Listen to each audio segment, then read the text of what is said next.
Pecoseno, suami mendiang Irianti Erning Praja, menyampaikan sang istri meninggal dunia karena sakit.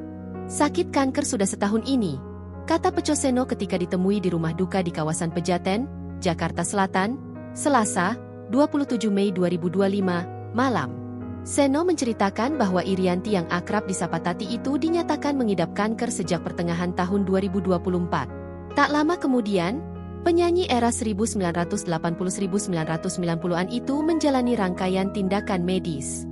Medical itu sejak September, biopsi dan sebagainya. Jadi perjuangan beliau sudah 8 bulan melawan kanker, ucapnya. Seno menceritakan kronologi meninggalnya sang istri. Sebelum meninggal Tati Irianti sudah sering keluar masuk rumah sakit sejak Oktober 2024. Tak hanya itu saja, demi mendapatkan tindakan medis terbaik, Tati Irianti sampai berganti-ganti rumah sakit. Terakhir juga sebenarnya kemarin sore sudah keluar dari RS minta pulang.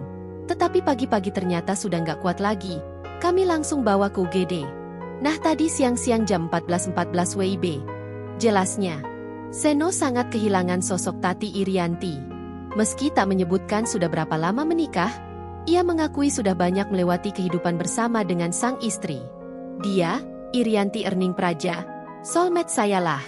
Kita sering berpetualang, ungkapnya. Pecoseno pun meminta doa dari masyarakat agar mendiang istrinya, Irianti Erning Praja bisa diterima di sisi Allah Subhanahu wa Ta'ala. Download Tribun X sekarang, menghadirkan lokal menjadi Indonesia.